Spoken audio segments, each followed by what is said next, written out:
This is MacroVoices, the free weekly financial podcast targeting professional finance, high net worth individuals, family offices, and other sophisticated investors.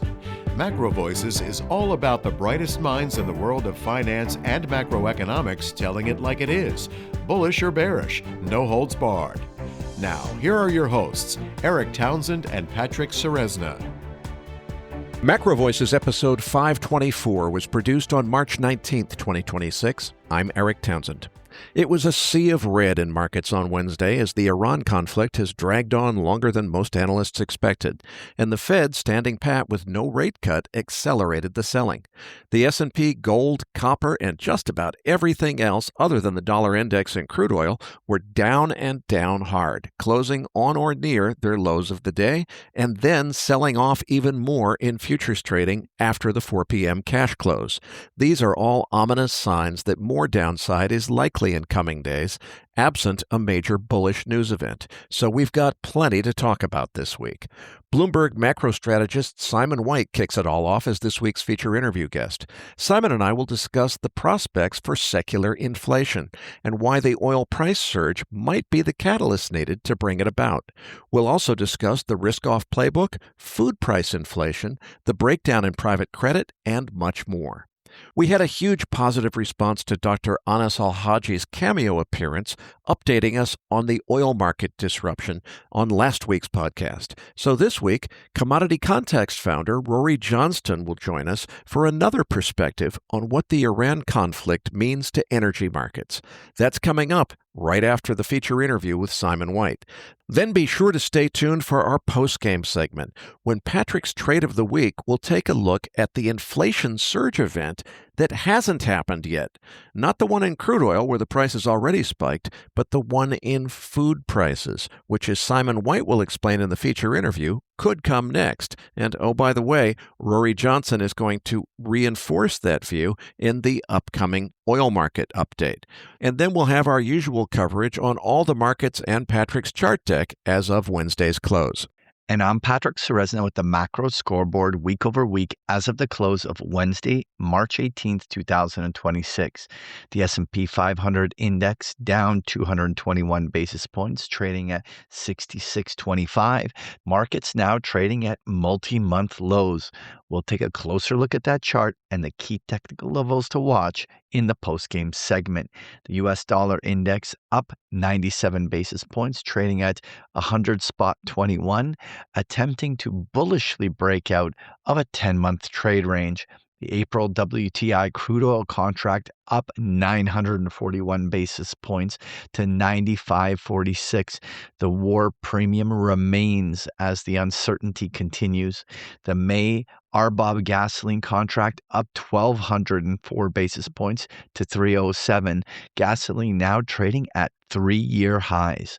The April gold contract down 546 basis points, trading at 48.96, remains in consolidation after putting in the January highs. The May copper contract down 509 basis points, trading at 559. The March uranium contract down 111 basis points, trading at 84.75. The U.S. 10-year Treasury yield up 3 basis points, trading at 4.26, upticking at the end of the day in the post-FOMC window. The key news to watch this week is the Friday OPEX, and next week we have the Euro and the U.S. flash manufacturing and services PMIs. This week's feature interview guest is Bloomberg macro strategist Simon White. Eric and Simon discuss the risk of a renewed inflation cycle, why markets may be underpricing second-order effects of the Iran conflict, the parallels to the 1970s-style stagflation, and how shifts in commodities, credit, and the yield curve could reshape the macro outlook. Eric's interview with Simon White is coming up as MacroVoices continues right here at MacroVoices.com.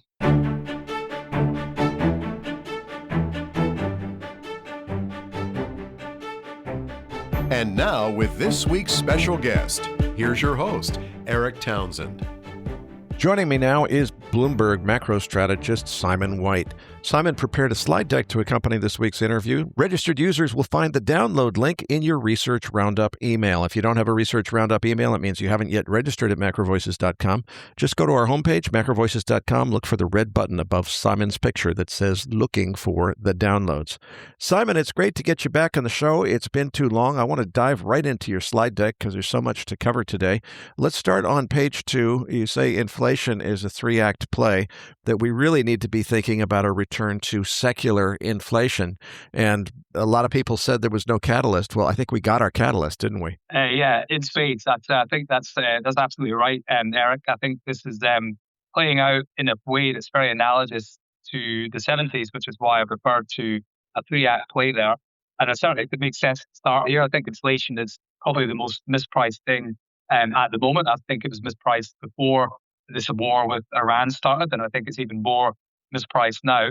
And it certainly seems that theme transitory is back in force. If you look at the CPI fixing swaps, for instance, they show like quite a sharp rise in inflation over the next few months expected, so maybe peaking out 3.5%. Then very quickly it goes straight back down. And within 12 months, I think we're looking at roughly 2.8% in spot CPI, which is only about 40 basis points higher than it is now. So again, we're looking for quite a short-term shock. And it's even more egregious if you look at break-evens. I mean, the shorter-term break-evens have moved a bit more, 2 to 5 year, maybe moved 20 to 50 basis points since the war started. But the 10-year has barely budged, maybe 5 to 10 basis points. And I think the muscle memory is kicking back in, that inflation will always go back to target. But I think that's, I think that's quite complacent. And that's why it's helpful to look at the 70s. No analogy is perfect, but the 70s does have an uncanny amount of commonalities with them today. And also the one thing that doesn't change is human nature. Human nature is immutable, and inflation is as much of a psychological thing as it is an actual, financial phenomenon or an economic phenomenon. So the chart on the left was something I first used 2022, so almost 4 years ago. And it was uncanny because I updated it. And so the blue line shows the CPI in level, not the growth, from the late 60s into the late 70s, early 80s. And the white line is today. And so I updated it, and we're kind of bang on today at the end of Act 2. So the way I thought about it is Act 1 was kind of when inflation first hits new highs. So this time round, that was the pandemic. And first time round in the 70s, it was on the back of, we had a lot of fiscal easing because of the Vietnam War. You had LBJ's Great Society, Medicare. You already had quite loose fiscal policy. Inflation started to creep up much higher than expected. And then we went into Act 2, which is kind of like the premature all clear. And that's where it was kind of taken that inflation was a temporary phenomenon. It wasn't going to be much of a problem. It was going to go back in its spots fairly quickly. And that feels like where we've been over the last couple of years. But, stubborn inflation, as we know, proven very stubborn. It's not gone back to target. It's stayed above the target rate. So it's remained elevated. And if you look actually where that Act 2 ends, and you match it up to the 70s, pretty much bang on October 1973, which is the beginning of the Yom Kippur War. And that in itself is a comparison that's worth looking at. There's a lot of differences with that war, but there's actually a lot of commonalities that definitely makes it worth looking compared to, what we're seeing today. So back then, it was a surprise attack. It was the Arab states, led by Syria and Egypt on Israel, and they attacked Israel on Yom Kippur.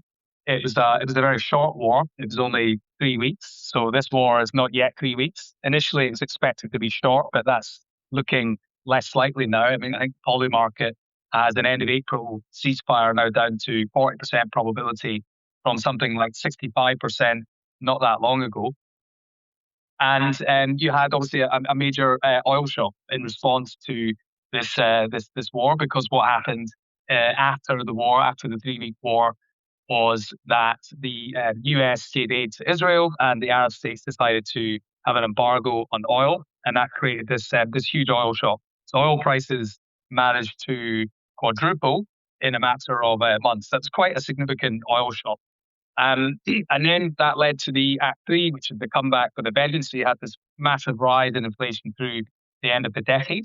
And it really didn't end until you got Paul Volcker in with this exceptionally high interest rate hikes, the Saturday night special that really managed to break the back out of inflation. And if you look at some of the further commonalities, it's not just obviously what happened with the oil price, not just that this was in the Middle East, not just that it involves Israel. You also, we go to the next slide, in slide 3, if you look at the equity market back then. So the equity market back then, this was the time of the Nifty 50. So this was a set of stocks that everybody thought they had to own. They had great earnings, they were great businesses, and pretty much everyone owned them. Excuse me. And, similar to today. So we had very narrow leadership. In fact, it wasn't until the time of the bangs in the Magnificent Seven that we had such narrow leadership again as what we had back in the early 70s. You had extremely narrow leadership as well.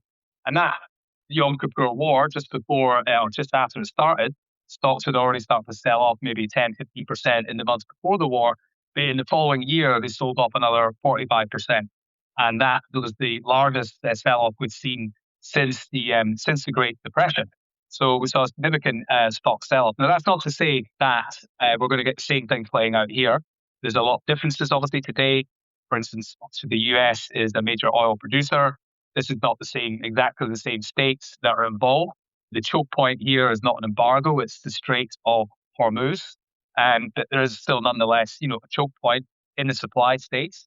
But I think it's worth bearing in mind that, as a non-negligible tail risk, just given we are in a sort of not dissimilar situation, and the kind of nail in the coffin, if you like, in some ways, for why you should be perking up now to be attended to the risks, is that valuations, even though we had this massive decline in stocks, this huge big bear market in 73, 74, the cyclically adjusted price earnings ratio was 18.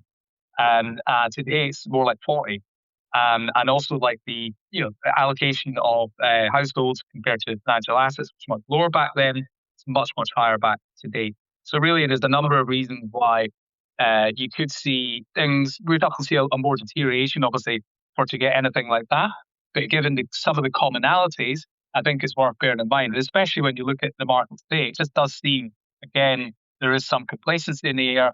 Stock market inherently seems to believe, I think, that there is some sort of tackle on the way, and therefore it's not really worth market trading down too much. I mean, even if you look at like the put spreads, so the VIX went up initially. A lot of that was, first of all, it was driven by call spreads falling, and then it's driven by put spreads rising. So people are putting on insurance, but then they quickly monetized. I think monetized those hedges, and that put spread started to come off, and so the VIX has started to come off. So really, I think the market's getting to the point where it feels like, what, this isn't going to be a major issue. We don't have too much to worry about here. Not ready to obviously rally and make new highs again, but this is not something to get overly your knickers in a twist about. I'd argue, again, along with inflation, that's something that is beginning to look a little bit complacent. Simon, let's go a little bit deeper on some of the both differences and similarities between the Yom Kippur War and the present conflict. The Yom Kippur War was really a war of solidarity. As you said, the U.S. had sided with Israel. Basically, all of the Arab states together went in on the Arab oil embargo. You have a very different situation today where the U.S. has once again sided with Israel in a conflict with Iran. But now Iran does not have solidarity of the other Gulf states. In fact, it's attacking the other Gulf states that are allied with the United States. It seems to me there are still similarities, but there are some almost diametric opposites in some aspects of this. How do we sort that out and make sense of what extent the economic outcome might be the same or different? Yeah, I think that's 100%. I alluded to that there is a number of differences, and so that puts you in a point where no analog is going to be perfect. But I think when you combine it, as I say, with the overall inflationary backdrop where we are in terms of this three-act play in the 70s, you could argue that what happened in the 70s were a series of kind of quote unquote bad luck that led to inflation rising. So you had the kind of ex-ante conditions for inflation, as I mentioned. We had already the Vietnam War. We had the fiscal expansion on the back of the Great Society stuff. And then you had 1971 was Nixon closing the gold window. Then you had the Arab oil embargo, the Yom Kippur War. You had at the end of the decade, you had the Iranian Revolution. You could argue all these things were bad luck, but they were also hitting a situation where inflation was already in a different regime. So I think that's the thing to note the differences that when you're in an inflationary regime, lots of things can happen, right? Things will always happen. But if they hit when you're already in an inflationary regime, they're much more likely to have bigger inflationary impact. That's where we are today. As I say, it's very uncanny if we happen to compare the two analogies, that almost to the month when you get this sort of premature all clear ending, is almost the month when the Yom Kippur War started, as when the attacks on Iran started. Yeah, I wouldn't want to overlabor the point in terms of the analogies. But there's so many precedents that makes it worthwhile looking a little bit deeper into. For instance, another one that's very interesting is an underappreciated fact that in the 70s, the food shock was actually much bigger than the energy shock in terms of its effect on CPI.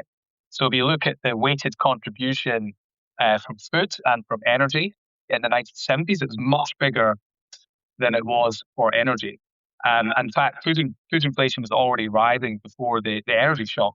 This time around, we have the disruption to the Strait of Hormuz that obviously doesn't just affect energy prices, it affects energy products. And for instance, a lot of stuff that goes in fertilizer is either produced in that region or has to travel through that region. So Iran itself produces a lot of urea, ammonia. There's a huge amount of sulfur flows through the straits. All these things go into fertilizer. And in fact, if we go a little bit further into the presentation, if we go to, let me just find the slide. If we go to slide 8, we can see there actually, you can see the two shocks. So the blue line shows the food shock after OPEC 1, the Yom Kippur shock. And you can see again after OPEC 2, the Iranian Revolution. Both times the food shock was worse. And today already we have, if you look at the contribution to CPI, the US CPI that is, from food, it's higher than energy already.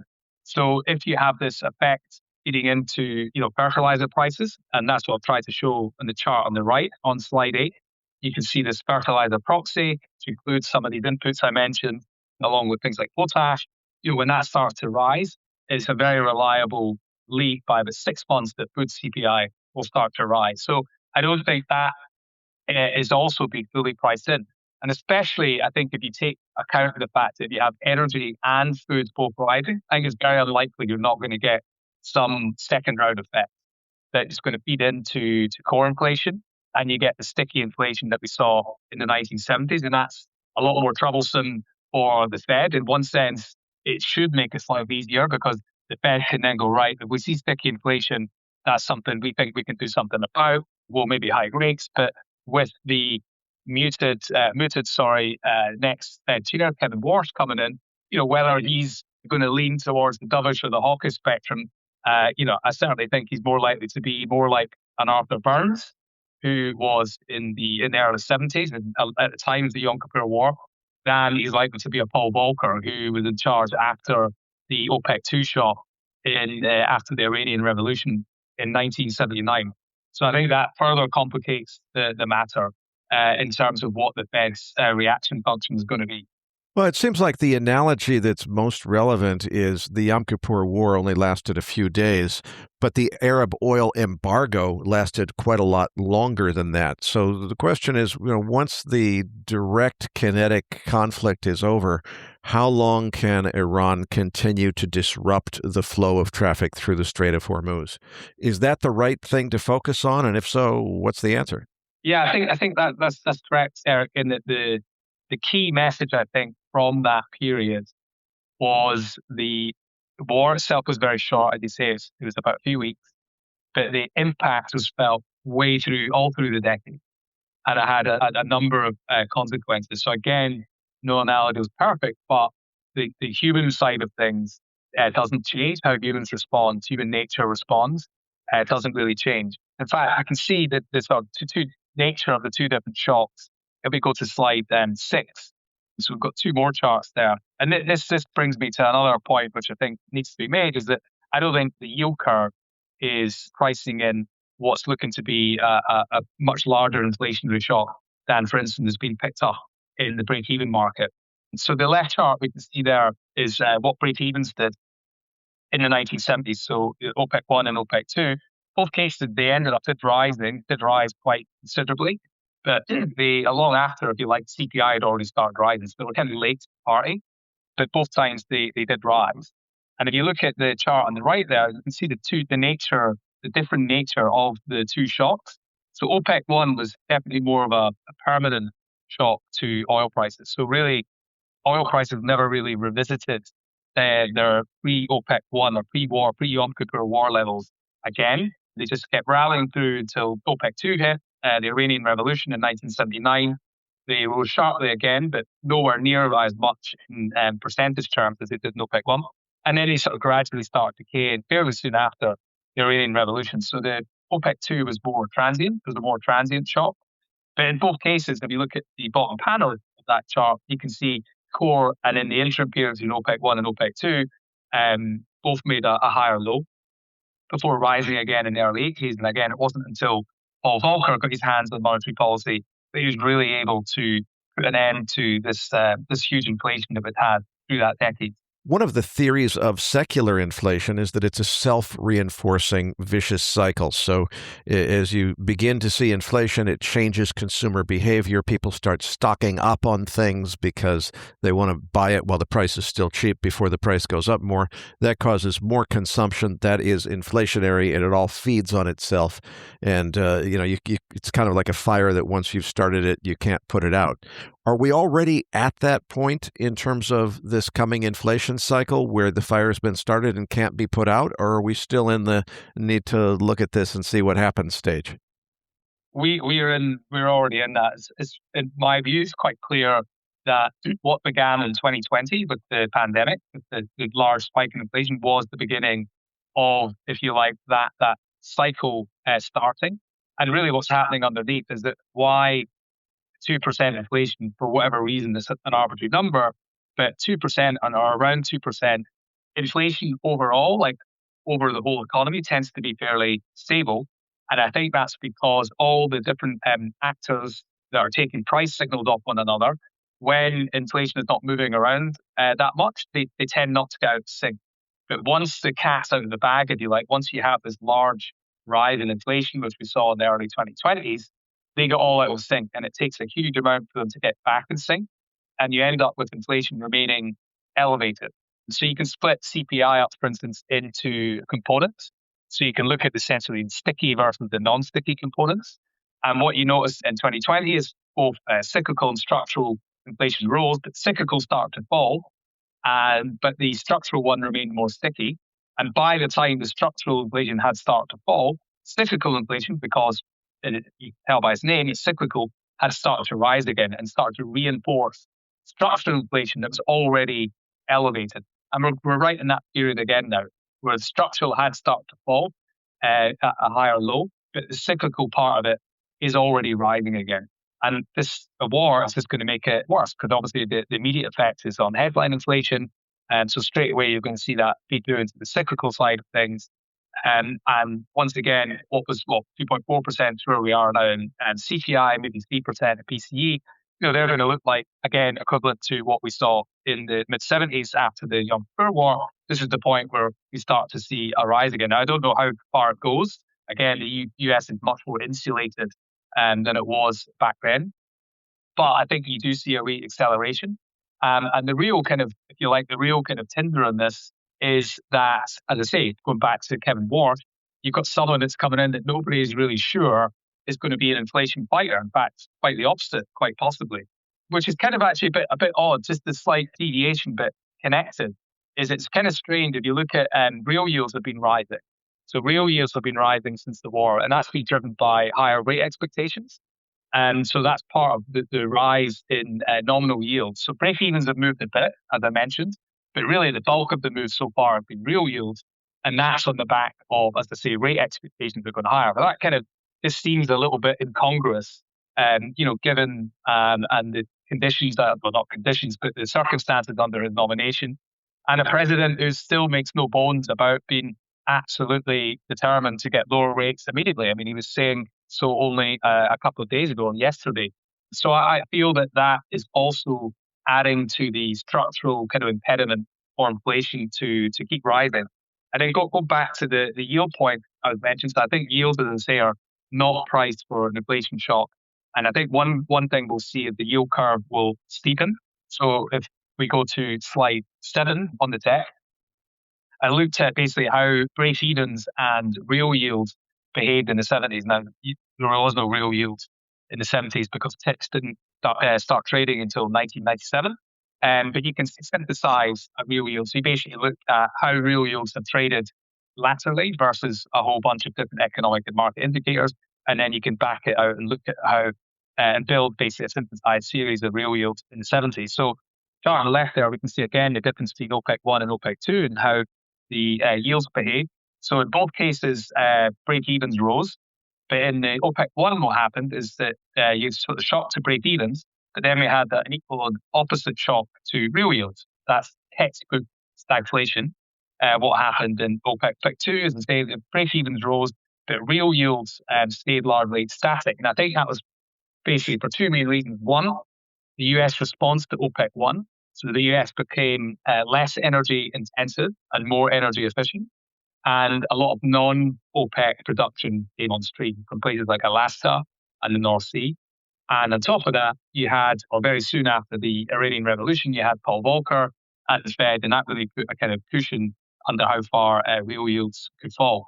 So in OPEC 1, the 10-year yield maybe didn't move a huge amount because the real yield and break-evens cancelled one another, whereas the nominal yield rose a little bit in OPEC 2. But the difference being in OPEC 1 and OPEC 2, so the OPEC 1, the curve steepened because we had Arthur Burns. And he, as I mentioned earlier, was notorious for not believing that a central bank could do much about inflation, let alone a supply shock inflation. He was kind of the view that, by and large, most inflation shocks couldn't be solved by a central bank. And in fact, he was the guy, when he was at the Fed, he got the staffers working on some of the first measures of core inflation. And then through the decades, he kept on taking out more and more core inflation in a frantic hope that something would be going down, which he discovered wasn't the case. So we have this very kind of dovish banker who doesn't really believe, central banker who doesn't really believe that inflation is something he can do much about. So short yields kind of fell, so the curve steepened in OPEC 1. In OPEC 2, yes, 10 yields were rising a little bit, but you had Paul Volcker who was massively raising them at the front, and so the curve flattened. But this time, I think in some ways, the curve response function could be more like OPEC 1, because I think that longer dated break-evens will rise. So I think that move thus far, that we see this muted move, I don't think that'll last. And that they should rise more from the relative status. And we're more likely to see, as I say, with Wharf, you're going to see lower rates. So I think lean toward the curve steepening this time, as we saw in OPEC 1, but not just for reasons that OPEC 1 is similar to what's happening today. There are, as we've covered, there's some similarities, but there's a lot of differences as well. Well, if this was 1973 all over again, and clearly you've said that it's not exactly a perfect analogy, but to the extent that there's a lot of overlaps, 1973 was not a good time to have a long-term bullish outlook on buying and holding stocks for the long haul. What does this mean for equity markets for the rest of the decade? Well, it's interesting now. I mean, it depends who you speak to. So I've got a lot of stuff, some friends and people I know that speak to commodity people, and they're overall a lot more bearish than equity and rates people who seem to be overall less pessimistic. I think, again, going back to what I said earlier, I think that there's still the sort of belief that there's some sort of an attack on the way. But even more than that, I think the big difference is that ultimately there's a backstop, and if things get really bad, the Fed can step in. I'm not saying that's what's going to happen right now, but you're always going to have that kind of tail covered. So the commodity markets can really price in extremely kind of negative outcomes, but they don't have a lender of last resort, right? So there's nowhere to go. If your commodity market sees up for whatever reason, there's nothing really can be done. There's no backstop in the same way that you have for financial assets. So I think that sort of explains why we have that today. And 1973. I don't think we had that to the same extent. It wasn't this belief that the Fed was always going to protect equity return.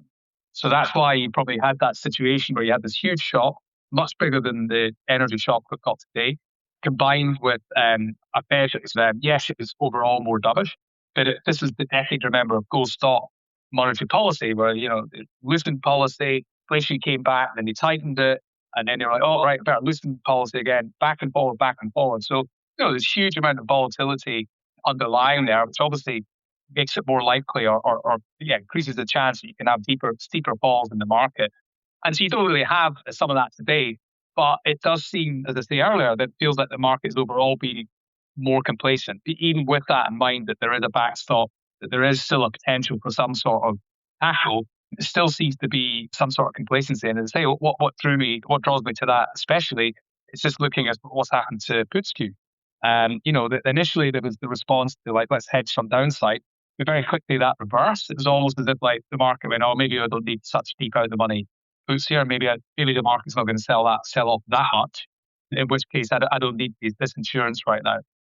So again, that sort of smacks to me just of complacency, just because the distribution of outcomes are still very wide, right? There's still a lot of moving parts here, and most unpredictable to a lot is, of course, Trump himself. And back in the 70s, we had a lot of volatility, political volatility. Again, I don't think he had anyone quite as volatile, and he was able to obviously voice his volatility in such a real-time manner than we've got today. So that really puts a lot of people in a sort of frozen moment. Like they want to make money, but they're also kind of fearful that they can't really put much risk on because so much could change. Simon, on page 11, you say gold is a hedge against both tails. Elaborate on that, please. But also, I think it's relevant to point out, if we're looking at the analog as being the 1970s, private ownership of gold wasn't re-legalized until 1974. So there was a very big transition catalyst there where it became legal once again to own gold bullion, which probably disrupts the data. How should we think about this in the 2020s? Yeah, that's a good point. I think there's also another disruption at the other side as well, because the data in this chart goes back to the late 20s, and back in the 30s was when essentially the US confiscated private gold ownership. So they confiscated gold. I think they paid $20 and then revalued it at $35 an ounce. So quite possibly gold could have went up a lot more in that deflationary period of the 30s. I think that's why gold's misunderstood, though, is that it is to some extent an inflation hedge. It's not a perfect inflation hedge. It's not path dependent. But in extremes, when inflation goes very, very high, and you're in that sort of environment, it does a good job because you've got the debasement angle of things and just the general kind of insurance against the financial system. But it's not appreciated that it's also a downside tail hedge as well. And I think what has been driving a lot of the rally recently in gold is this is the lack of alternatives. If you start thinking about, I don't know what's going to happen, I don't know whether we're going to be in a debasement world where there's a lot of inflation, or I don't know whether there's going to be a massive credit event, and that's going to be deflationary. These are potential threats to the financial system. What can I own that has proven record of protecting a portfolio in such an environment? And there's really not much else other than gold. I think people sort of ran through all the options. They're like, right, that won't work. That won't work. Bitcoin, that hasn't been tested. And they landed upon gold. And a lot of people that genuinely, like, openly admitted they've never, ever really favored gold. They've never been a fan of gold. They've never understood it, are nevertheless starting to add, or have started to add, some exposure to their portfolios. So I think as an unimpeachable form of collateral really is what's driving its move. And although it's struggled a little bit over the last few weeks, I think it's premature to say that that's the end of the primary bull trend, because kind of a lot of the main reasons that were driving it are still valid today. I mean, there's still a need for diversification from the dollar system. I still think there's obviously a lot of geopolitical volatility. That hasn't changed. Central banks, I don't think are suddenly like emerging market central banks. They were the ones that initially kicked off the rally a few years ago. I don't think they're going to turn tail and start selling in any great size. They bought some and they may stop buying it, but I don't see why they would suddenly turn tail, start selling it en masse. There was a story that Poland was mooting selling some of its holdings. The reason why they were thinking of selling them was for defense. And that doesn't really strike me as a great sort of a gold bearish kind of reason for selling your gold overall. So I think, the general environment is still very conducive to gold still generally keeping to its primary bull trend. And it's struggling right now, perhaps because we've seen some marking up of short-term rates, and the dollar's had a little bit of a rally, things like that. But overall, I don't see why, it would take a big seller to come around to really force it into massive bear market. And I just don't see where that's going to come from. As you said, unfortunately, what has not gone away is geopolitical excitement, for lack of a better word. The thing I've noticed just in the last few weeks is there was a very strong positive correlation. The next time a bomb drops, gold spikes upward.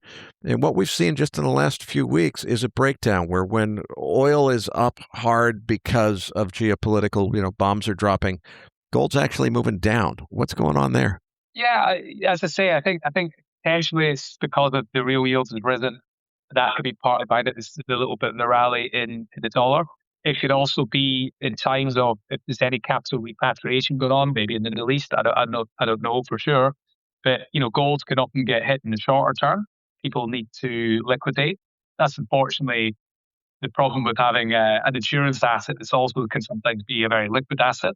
Is it's often the one that's first to go, so it can give kind of counterintuitive signals.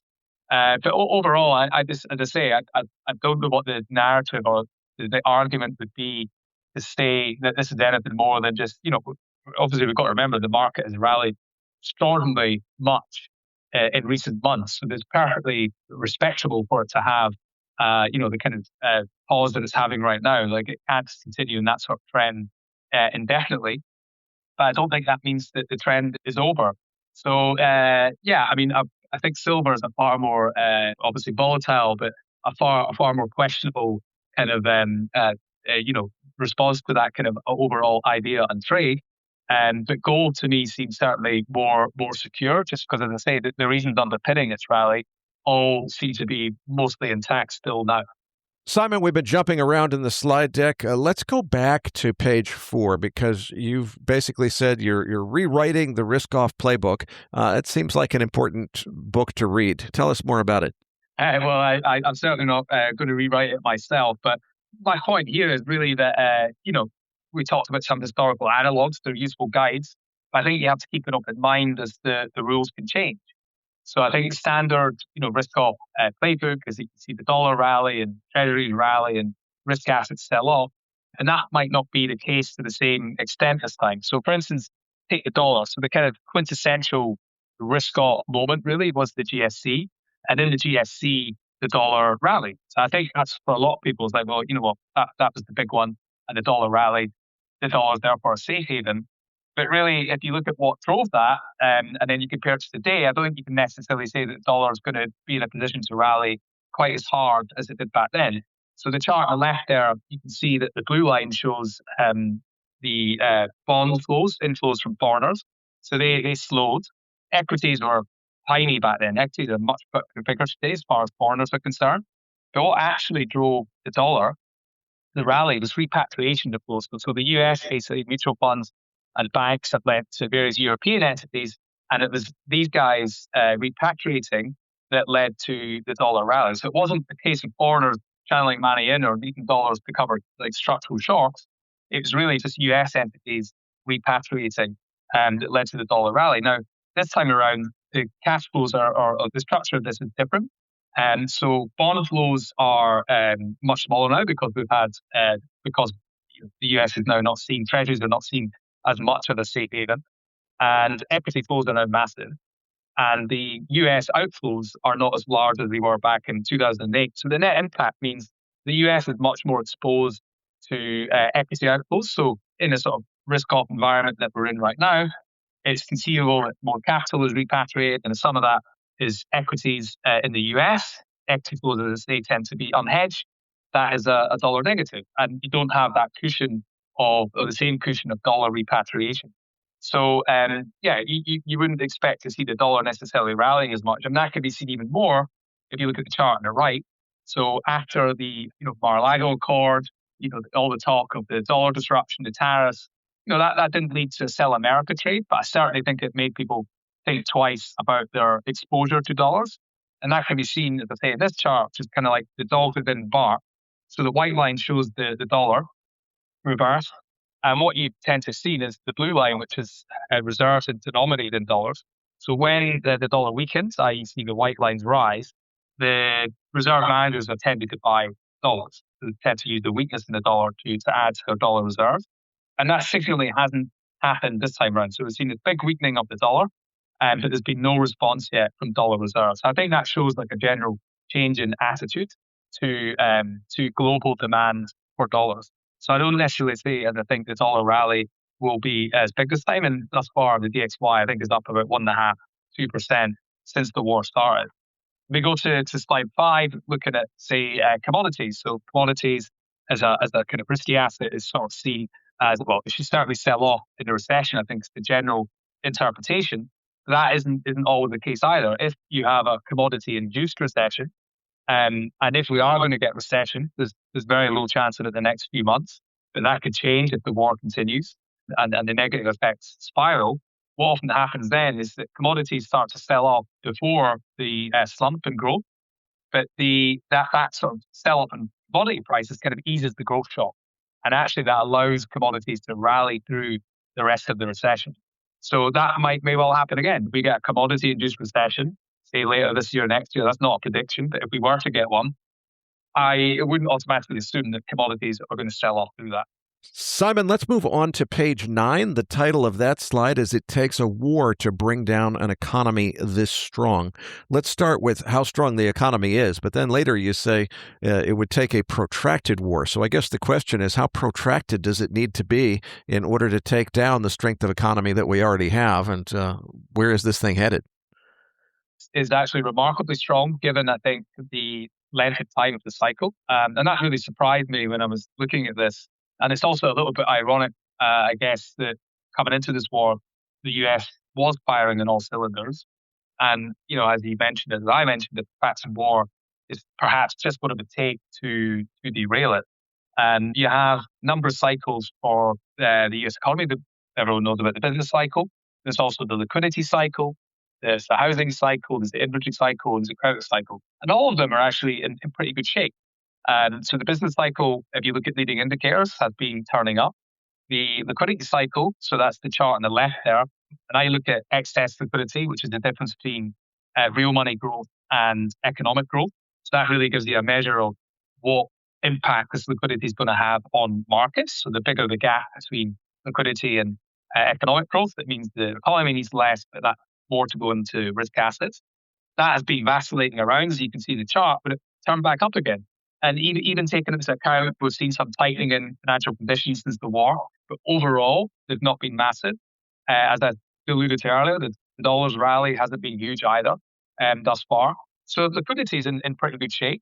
And the general business cycle is in pretty good shape, even taking into account that the job market slowed down. I think it's possible to have a jobless growth. And some of the things that I would look at to see if there was a slowdown in growth coming, such that temporary help is actually rising, not falling. Average hours worked is kind of static. You would normally expect to see that fall as people cut hours before they start sacking people. I think you've got to remember that we have companies that still got very strong margins. Their balance sheets are generally in pretty good shape. And then you've got this massive amount of government money still filtering through the system. So there's maybe not the same acute needs in the shorter term, at least, for heavy layoffs. And the global economy is also in a good shape as well. So that's the chart on the right there. You can see that we're in the midst of this global cyclical upswing. If you look at OECD leading indicators for different countries around the world, almost all of them are turning up on a 6-month basis. And then if we look at the inventory cycle, that looks like to be turning up as well. Leading indicators are pointing in it to continue to rise. Sales to inventory ratios have started to rise. The housing cycle is not as in good shape, but it's okay. Housing growth, sales growth has slowed down and things like that. But one of the best leading indicators for housing is building permits. Building permits are doing okay, and they're actually led by mortgage spreads. So we've seen quite a significant compression in mortgage spreads for various reasons, such as falling bond volatility. And so you can't say that the housing cycle is in particularly bad shape either. And then we have the credit cycle. So we go to slide 10. The listed credit market from a fundamental perspective, my leading indicator there on the chart on the left shows that on net, fundamentals are still pointing to tighter spreads. So things like banks, lending conditions are particularly tightening in a particularly rapid way right now. Personal savings is still quite low, which means there's more money to be spent, which goes into back to corporates to their profits. So you've got this general kind of listed credit markets looking okay. The weakest link, though, is private credit. And private credit, I think, is the one you do probably have to be most aware of. Obviously, it's very opaque, unlike the listed markets. I've seen a number of cockroaches seem to be popping up with a little bit more frequency than probably most people would like. We had redemptions, big redemptions in one of Cliffwater's funds, JP Morgan loans, and was limiting the amount of lending it was doing to private funds. And really what kind of triggered this latest little bout of weakness of was the concentration of software companies that private credit companies probably have exposure to. And that was on the back of this massive kind of like quantum leap in the performance of AI coding agents, which leads a lot of software companies' business models. Maybe not of them it's not existential for a lot of them, but it certainly means that they may not be able to charge as high or get as high margins on their businesses than they have before. So we're seeing this markdown in valuations in their stocks, and obviously that's been reflected in the loans as well. And we're getting this visible. We can't see the loans themselves, obviously, because they're opaque. That's kind of a selling point, a USP of the market.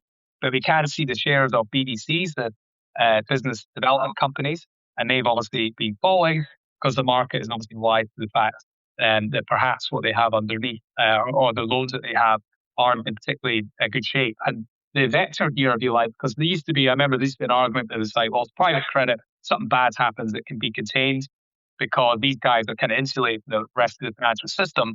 But that's just not the case. If you look at the banks have been lending to private funds, and if you look at lending to non-bank financial institutions, that has mushroomed in over the last couple of years. You're really seeing huge number of loans has been extended from the banking system to a lot of private credit funds. So there's your kind of vector of risk right there. And if there is something more serious happens in private credit, it can quickly transmit into the listed credit markets. And then it's feasible, of course, that's bad for the rest of the economy. We've obviously been here before. Credit markets are big enough that they can do a lot of damage and if they turn down very rapidly. So that's where we are in terms of the overall economy is strong. The credit market, again, fundamentals look okay, but the weakest link is private credit. And that's obviously the one to watch or watch as much as you can because of its opacity. It's kind of difficult other than just watching red banner headlines coming up telling you which fund is doing what with redemptions. Otherwise, it's very difficult to really get a proper handle unless you're in that particular space yourself of really what's going on. But certainly that's one of the biggest risks. But take that away, the US economy is in a pretty good spot. And the one thing I think that could really derail it would be a protracted war. I mean, you asked how long is protracted. I don't know, but the longer that we have Strait of Hormuz blocked, the more the longer it takes to switch things back on. So the longer things are off stream, the longer it takes to switch back on. So whether that's if you power down refineries or refineries have damage, or things like smelters, if you switch them off, 6 months to bring them back on. So there's many of these hysteresis effects that will start to kick in. And I think that's also one of the reasons why a lot of people in the commodity space are more bearish because they're kind of seeing this and they can't see any upside. They're looking at disruptions going way out, probably well into next year. And that's on the basis that even if the war stopped in the quite short term. So I think that does have to colour your view. And a protracted war would definitely do a lot of damage to the economy. Simon, as you talked about private credit, it was kind of concerning to me because, frankly, it echoes in my mind to about 19 years ago, the summer of 2007, when we were also talking about an opaque, not well understood in the broader finance community, small little piece of the credit market that couldn't possibly disturb anything else. And the reassurance at the time was, don't worry, it's contained to subprime. There's nothing to worry about. Is this another setup like that? It looks very much like it. I think that was Ben Bernanke himself who said that housing is contained, I think. Look, I go back to my kind of axiom that the one thing that doesn't change is human nature.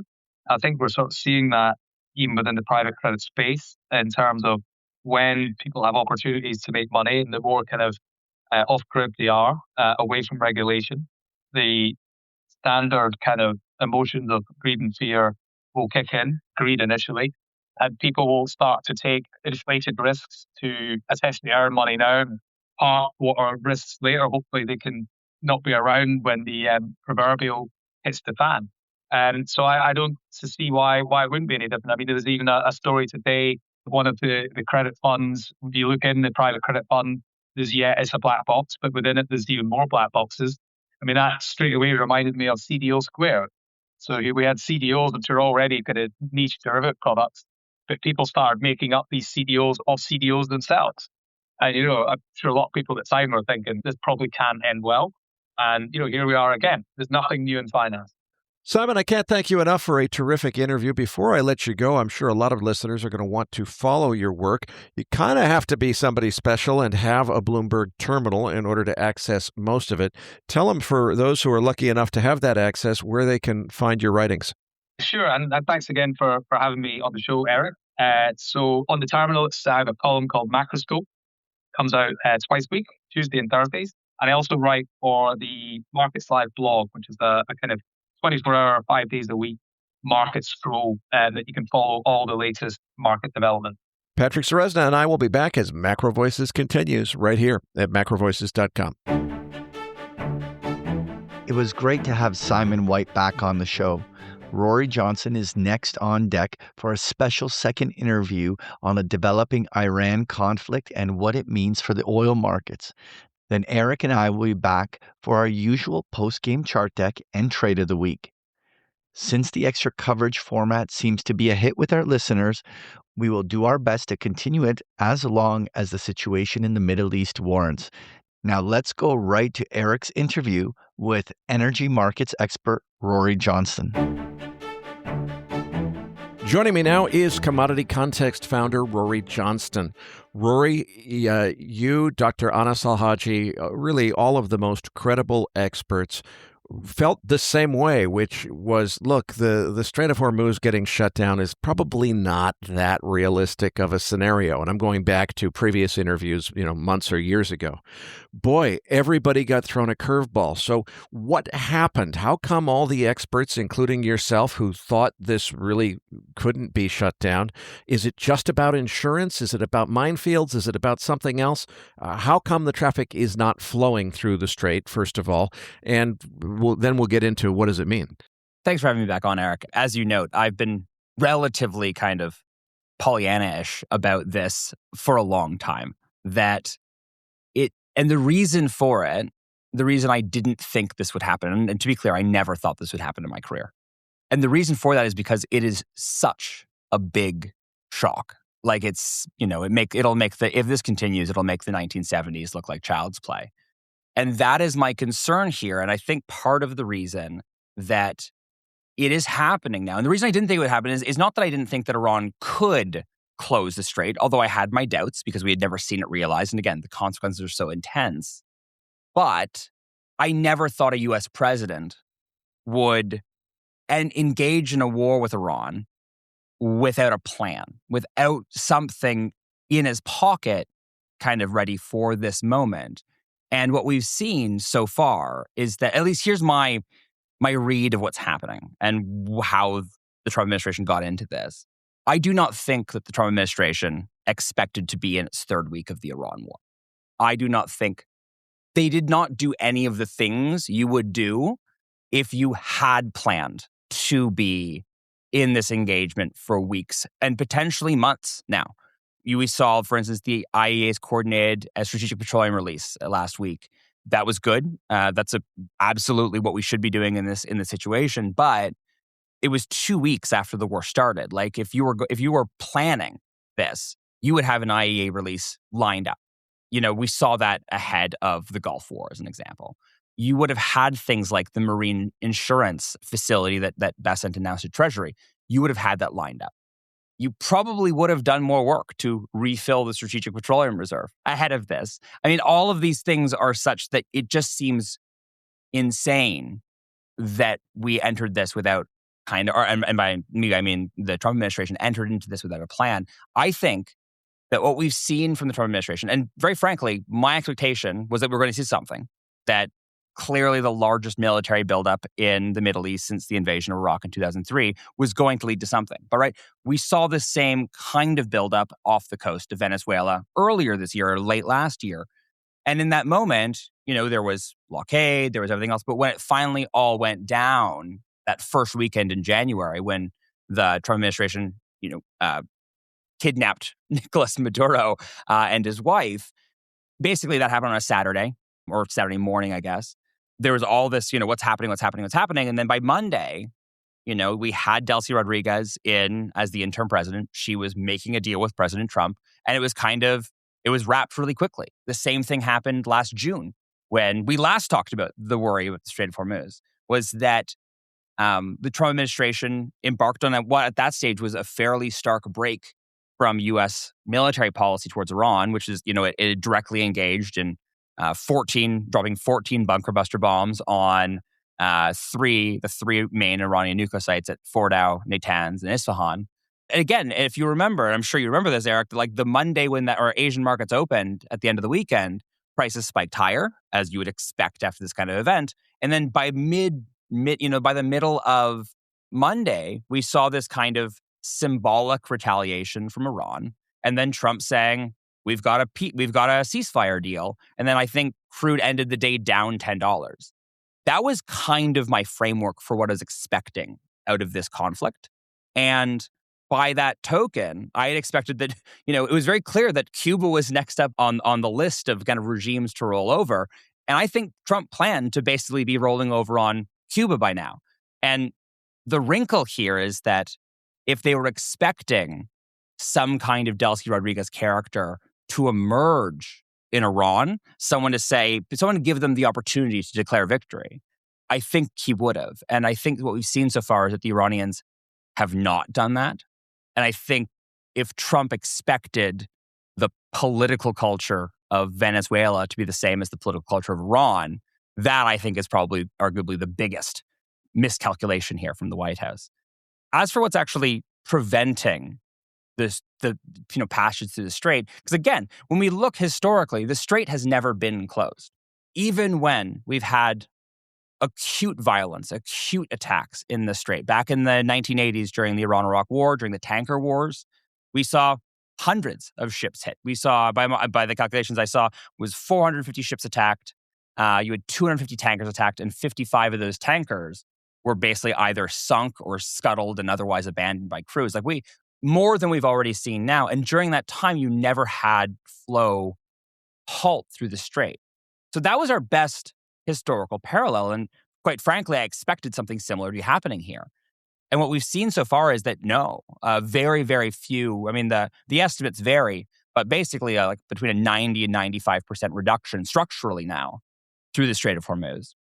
And with things like insurance, I think there was this expectation okay, maybe at the beginning it was the lack of insurance. We were waiting for these tanker owners and the insurance providers to figure out a way to say, okay, we're going to figure out a way to lift. Obviously, the risk has increased, so we're canceling coverage and we're going to kind of reinstitute. But there was just, that never happened. You ended up actually seeing, and we've seen reports more recently that, the war insurance has skyrocketed. If it was basically 0.25% of a vessel's value kind of in the month before the war, that is now, by the latest estimates that I've seen published by Bloomberg, jumped to 5%. So we're talking a massive, massive increase. That's a $5 million insurance premium on a $100 million vessel just across the strait. But the issue is that even at those insane levels, the arbitrage value across the strait still seems to clear. We now have effectively negative prices on the bad side of the strait, and we have, on a physical basis on Dubai, over $150 a barrel. You can very easily cover that with this insurance, and they're not. And I think that is where something else is happening. And I think my best explanation for this, and I think it's also an explanation you're going to hear me talk about through the relatively sanguine financial impacts that we've seen so far, is that the market continues to expect, the base case expectation is that Trump backs out here, that we see another taco. And if that's the case, if there's the chance that tomorrow this ends, or at least he declares it done, why spend the $5 million and risk your ship and crew if this could be over tomorrow?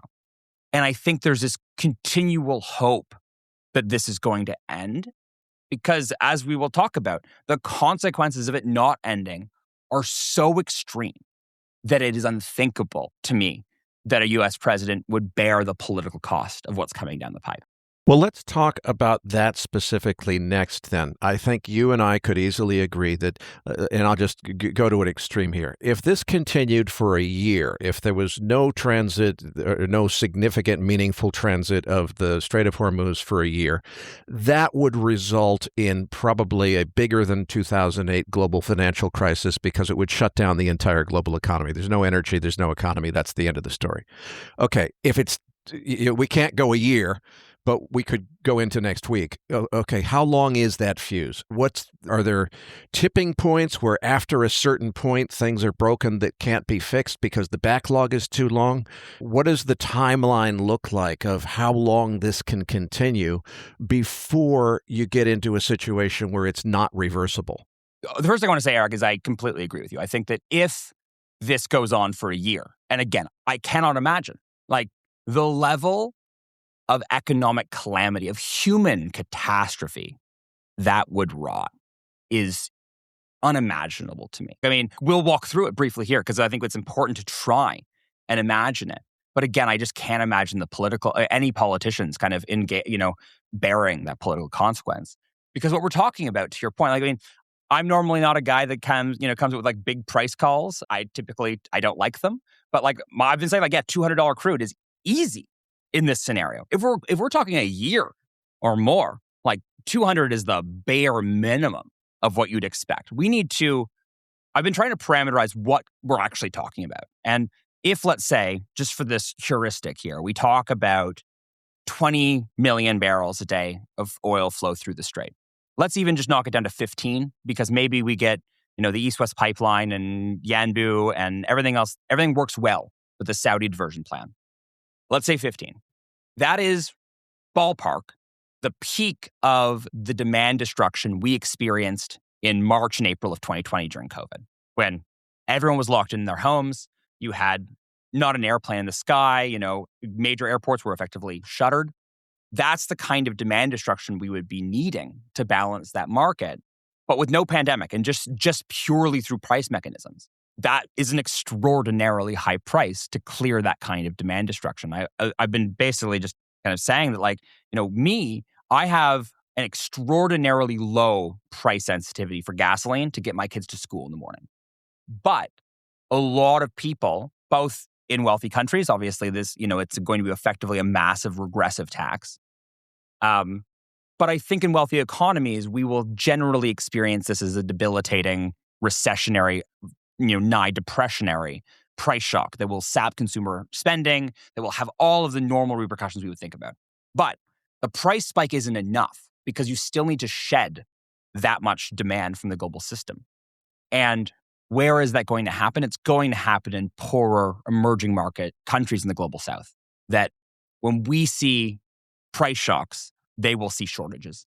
We saw this in kind of notorious fashion now in 2022, when the infamous example of the committed tanker to Pakistan, that they broke their commitment, they paid the breakage fee, and they shipped that gas to Europe because they could make a king's ransom on the ARB, even factoring for the breakage fee.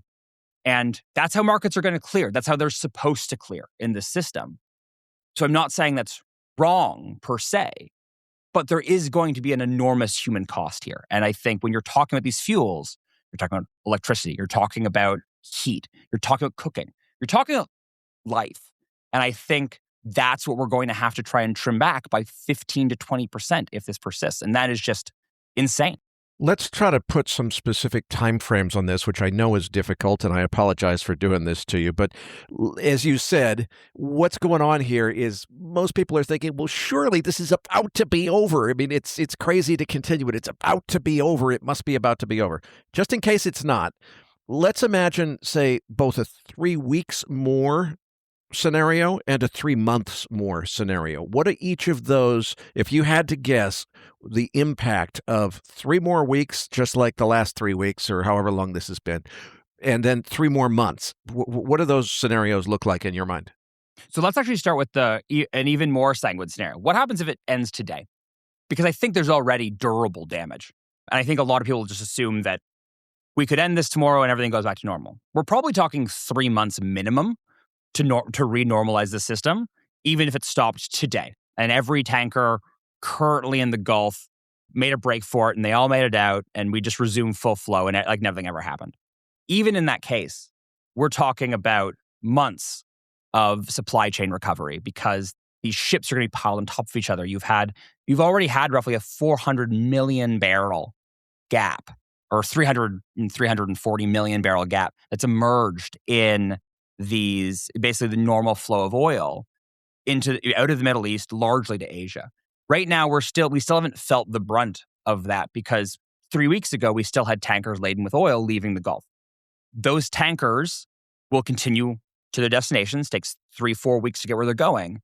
And when that air pocket finally hits land in Asia, that's when we're going to start drawing inventories at 10, 15 plus million barrels a day, which again, has never happened before. We've already seen Asian refineries attempt to basically front run this to extend their runways. They've reduced operating rates. They've cut product output. So we've seen $150 crude in Dubai and physical crude, but we've seen over $200 a barrel jet fuel in Asia, in Singapore.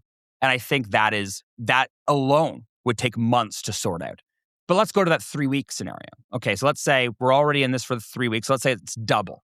Now you're looking at 2/3 of a billion barrels of air pocket in the system that, again, needs to get sorted out. By that stage, we've already seen upwards of 9 million barrels a day of crude oil production capacity shut in through the Gulf. The longer that's off, the longer the strait is closed, the more we're going to see that cut back. And again, as anyone familiar with this industry, it's not trivial to shut in these wells. It's not trivial to get them back on without any kind of negative repercussions.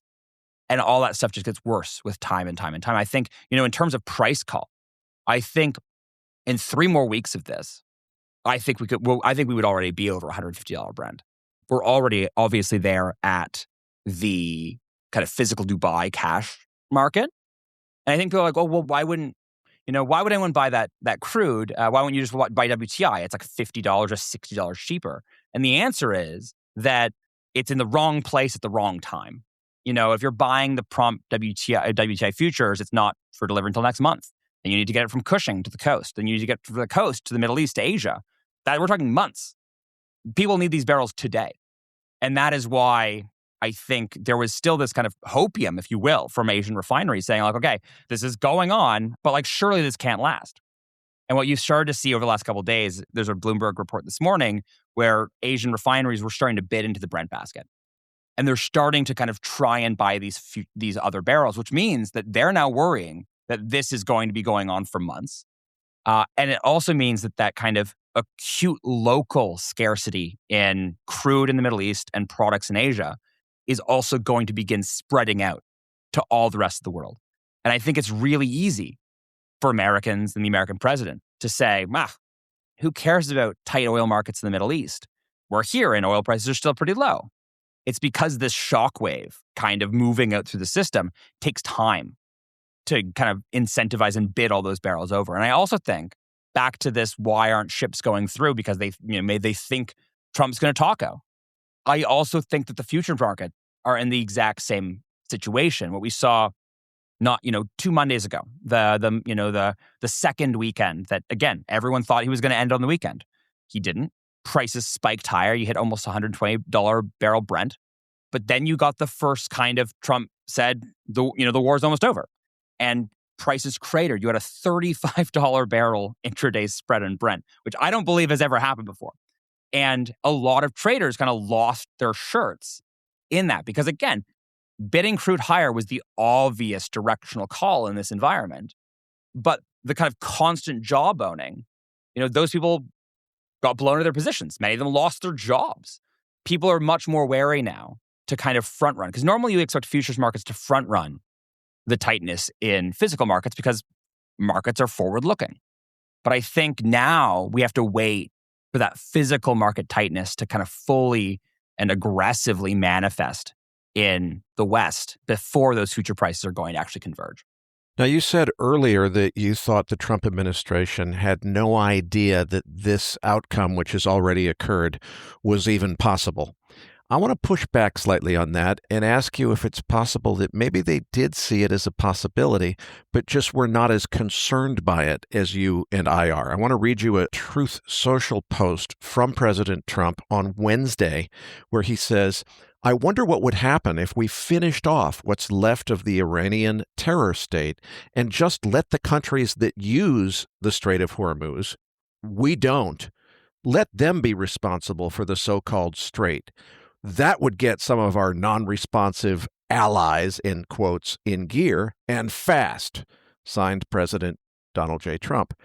It sounds to me like he doesn't think it's a big deal for the United States since he perceives the United States to be energy independent, that if the Strait of Hormuz is closed down, it sounds like he thinks that's a problem that affects other countries but doesn't affect us.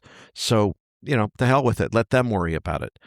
I'm not going to bother asking you whether we should be concerned about it, because I think you and I agree that we should be concerned about the strait needs to be open for the sake of global commerce. Oil prices are set globally and so forth. But it does seem like there's room that the reason the president's not so concerned about this outcome is not that he didn't foresee it, but that he's just not as worried about it as you and I are. I think there's a chance of that. And I think, again, I didn't expect him to go this far. So I can't pretend perfect knowledge of Trump's mind by any means. But I think what we've seen in those comments over the past 2.5 weeks now is evidence of remarkable goal shifting. We had that tweet this week. End of last week, we also had the tweet about how actually high oil prices are good for the United States because the United States is the largest oil producer in the world.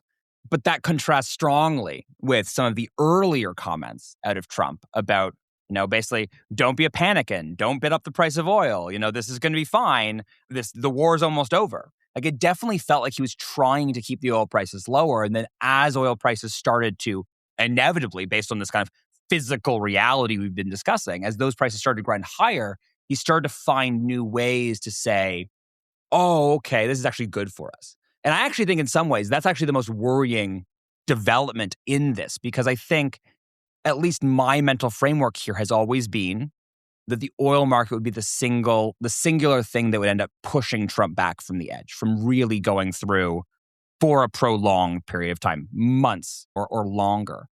And if we're starting to see him attempt to change that narrative, to almost convince himself, and again, like, Donald Trump is an extremely public person. He's been against high oil prices and trying to drive them lower since the 1980s. Like, low oil president is kind of like his brand. And I would say that, so I don't know how much I can really buy this. I don't even know how much he can really buy this, depending how long this goes. I still think his core bias is towards low oil prices. Again, he was elected as kind of a pocketbook cost of living president. And I think this is he was also elected as a president that would get out of wars in the Middle East. But we're obviously in a very, very different timeline now from that election. So again, I think there's a possibility that you're right, Eric. But I do think that a lot of this is him saying things after things don't go his way. For instance, the comment about the strait came mostly after he asked all of the kind of allied NATO nations and Asian nations that consume the oil to kind of come help them. And they were kind of like, no. Because again, I think the world, a lot of the consuming world, like, I think if they knew 100% that this was going to go on for years, yeah, they're going to send their navies because, again, this is untenable. But I think there's this worry. I even heard this worry initially with the SPR releases that, like, anything you do to ameliorate the oil price consequences, to a degree, short circuits Trump's own feedback mechanism, that the only way he was going to back down, and this is similar to the tariffs, that when, the S&P was crashing, that's when he talked out. There was an expectation that this was the same mechanism that we'd be seeing now, but with oil. And I worry that is beginning to lose its sensitivity, given that I think now it's a question of how can Trump figure out a way to declare victory? Because again, he's not going to stop this unless he can say he won. So I think he's trying to find ways, trying to find something that he can declare victory on. And again, I thought at the beginning there was enough out the gate, right? We wiped out the leadership. You killed the Ayatollah. All of this stuff. I think he could have declared victory on that first Monday. And I think he's like, oh, well, let's do this a little bit longer. And now we're in so deep that it feels like you need something much bigger. And if anything, the Iranian regime seems to be entrenching. At the beginning, you did hear, when there was a lack of centralized leadership, you had different elements that were being more negotiating or kind of conciliatory. And that, it seems, is beginning to fall by the wayside. And I think even for a while, there was some hope that the number of missiles and drones that were being launched every day by Iran were dwindling over time. Like, oh, is Iran running out of missiles? Are we entering the end game? And over the last 2 days, they've shot back up.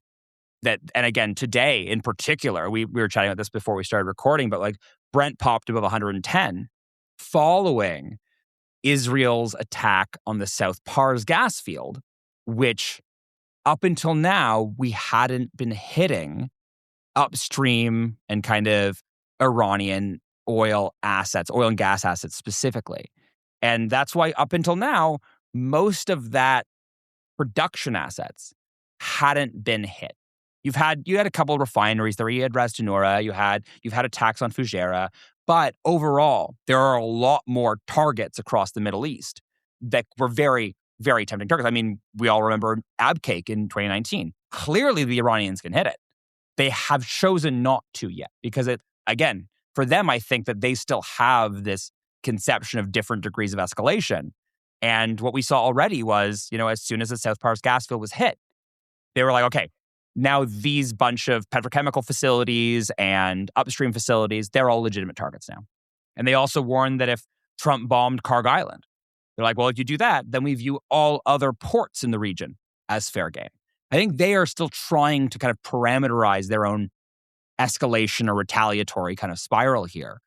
And again, I think what we've seen so far is that in both cases where Israel, and to my knowledge, these were both Israeli attacks specifically on the South Pars gas field and the fuel depot in central Tehran, that those were kind of against the wishes of the White House. That, there is still some kind of freelancing here on the Israeli side about like how far they're going to go and how much they want to escalate this.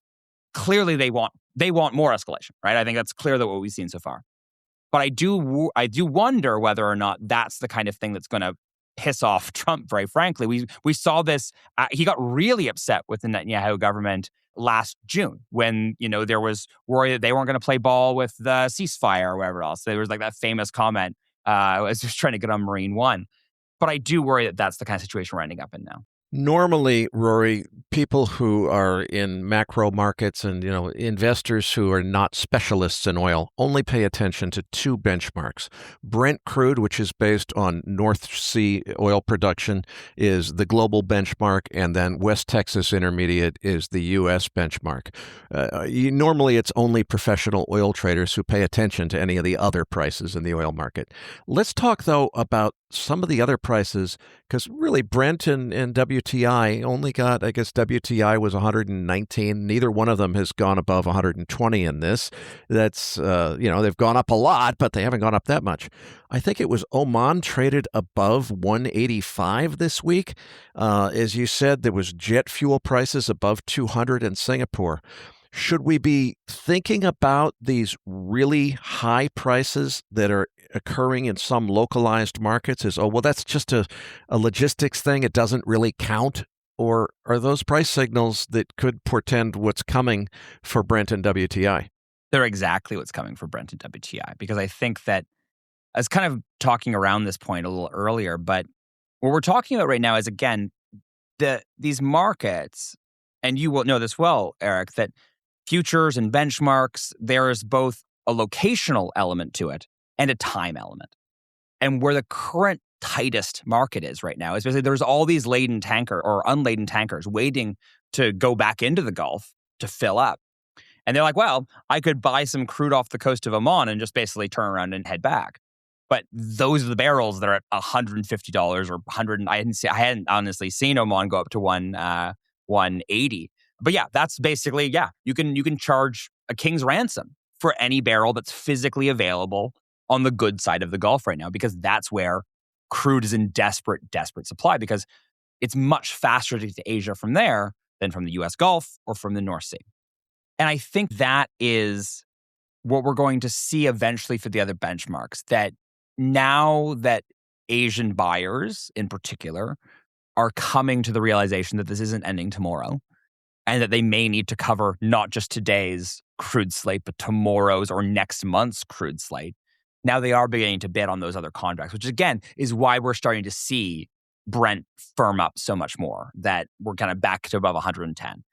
WTI, I think, has some other potential weirdness going on. There's been a lot of talk about, participants trying to hedge their SPR exchanges. Lots of stuff going on there as well. But I do think overall, the best thing that explains WTI's relative underperformance relative to Brent, and certainly relative to the Middle Eastern grades, is it's the furthest grade away. That takes the longest to get to where you're going. And I think that's going to be something that will continue to kind of leave WTI at the back of that bus, if you will. The other thing we haven't talked about yet, and I think I'm especially concerned that we could be going, because again, Trump says this is good, he doesn't care, but eventually pump prices are going to rise. We already have U.S. average diesel prices over $5 a gallon. Gasoline's coming up there too. Diesel's going to go higher. Jet fuel's going to go higher. I worry that we're going to see kind of a rediscussion, or we've already seen musings about export controls out of the United States. That this was actually something that the Biden administration mused in 2022. They're like, well, could we restrict or ban the export of refined products? There are a lot of issues with that. It bottles up diesel in the Gulf Coast. It creates issues with potential reciprocal trade restrictions if then Europe decides to ban the export of gasoline into the East Coast. There's a lot of problems there, but I do think that's where this could go. And I think particularly you're seeing some of that, like the framework and the kind of precursor to that argument being put up by Trump. And I think back to that question of, he's saying we don't get any oil from the Strait, so what do we care? And then your point, well, because our markets are global. The way to solve that is to make markets not global. And I think that is my most acute worry here going into this, is that I had mentioned earlier that, wealthy nations largely will be able to afford the oil and the products. It'll just be debilitatingly expensive. Once you start mucking with trade, even the United States, which is a net petroleum exporter, you well know that that's not the same in crude or quality. That's not the same in product slate by region. You've even seen the repeal, or at least temporary waiver, of the Jones Act, which is a very substantial political move for the White House.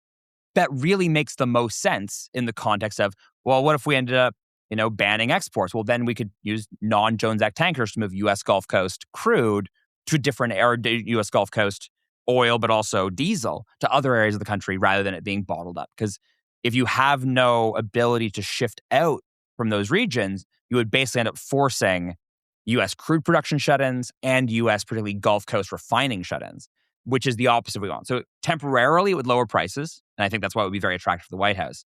But in the long term, it would short-circuit wealthy markets' capacity to just pass this on through price. And then we would likely end up facing physical shortages in these advanced markets. Rory, when we hear about the Strait of Hormuz, what comes to investors' minds is, of course, crude oil. But tell me about how fertilizer plays into this story as well.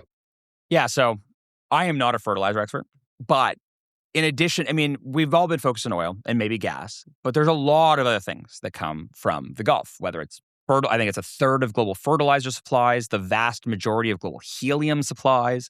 All these things are going to have their own knock-on consequences to all these other markets as well.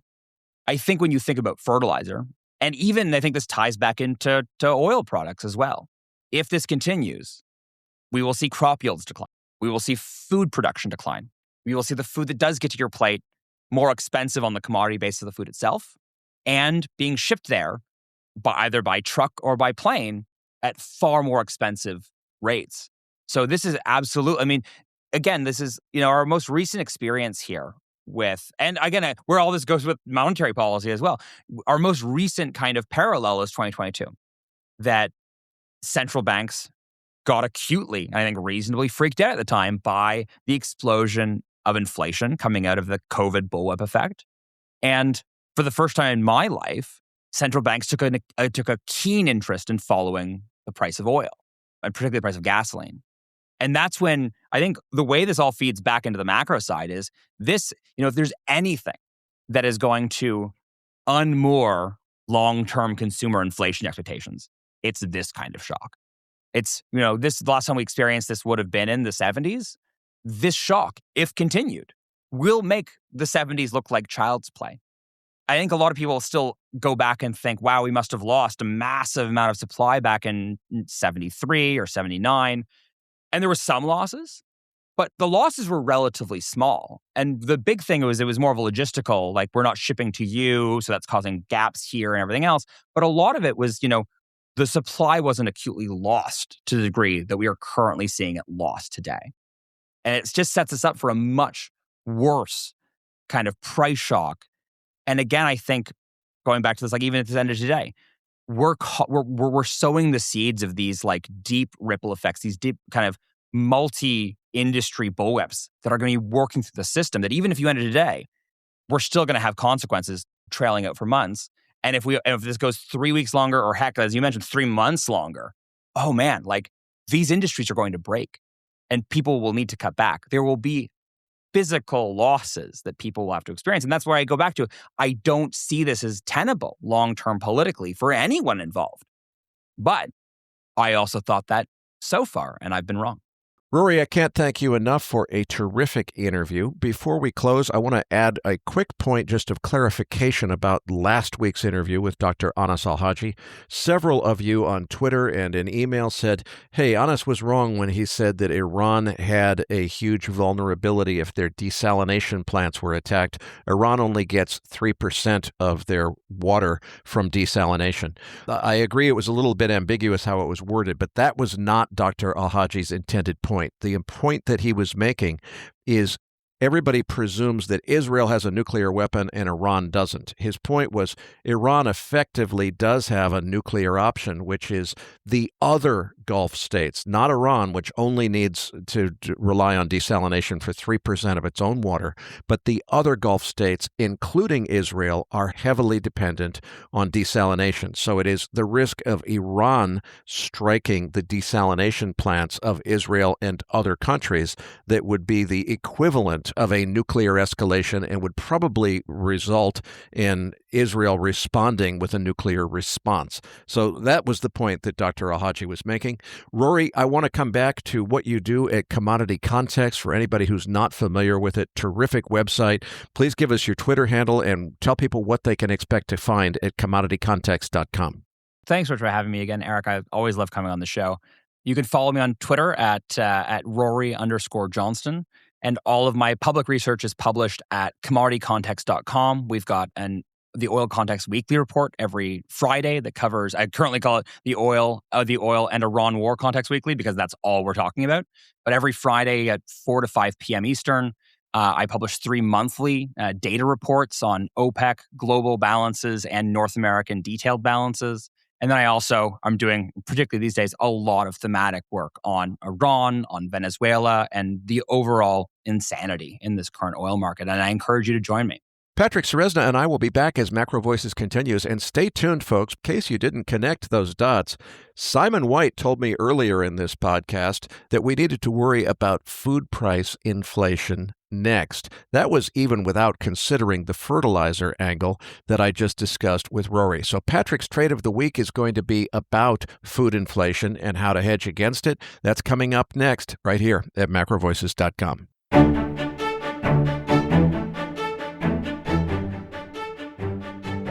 Now, back to your hosts, Eric Townsend and Patrick Serezna. Listeners, we're going to keep bringing on the second guests as conditions warrant until the Iran situation eventually settles down. Now, you're going to find the download link for this week's Trade of the Week in your Research Roundup email. If you don't have a Research Roundup email, it means you have not yet registered at macrovoices.com. Just go to our homepage and look for the red button over Simon's picture saying looking for the downloads. Patrick, everyone's focused on oil as the inflation driver right now, but Simon made an interesting point that food might actually be the bigger story. Then Rory Johnston echoed that from a completely different perspective, having to do with fertilizer. How are you thinking about that, and what is the trade of the week to express it? Eric, the key insights from Simon is that the real inflation risk isn't the first order energy shock. It's what comes next.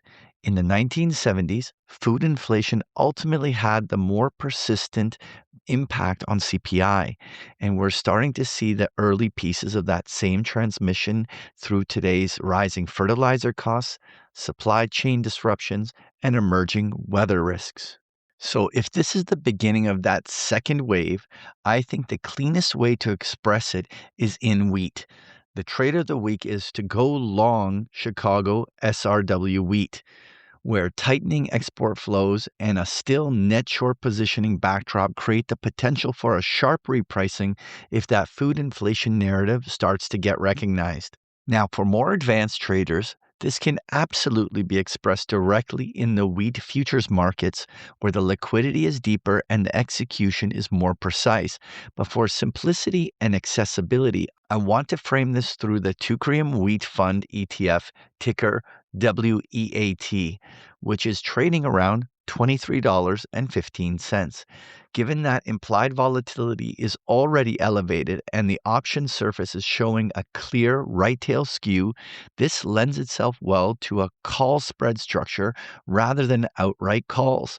Specifically looking at the October 16th, 2026 expiration, you can buy the $25 call for roughly $2 and sell the $30 call for about $1, creating a $5 wide spread for a net debit of $1.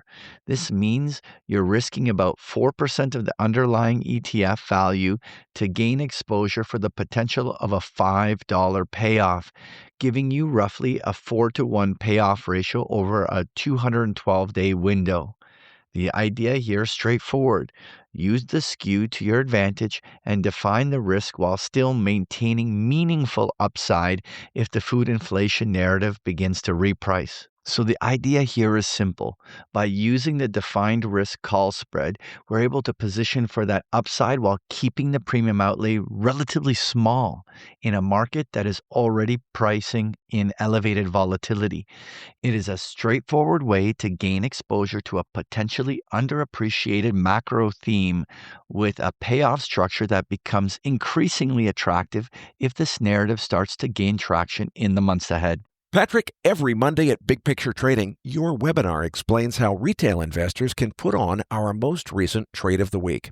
For those listeners that want to explore how to put on these trades in greater detail, don't miss out on a 14-day free trial at bigpicturetrading.com. Now let's dive into the post-game chart deck. All right, Eric, let's dive into these equity markets.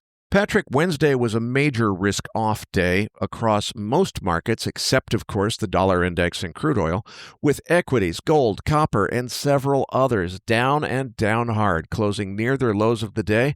That, of course, as I said in the introduction, is an ominous sign that more downside is likely still to come.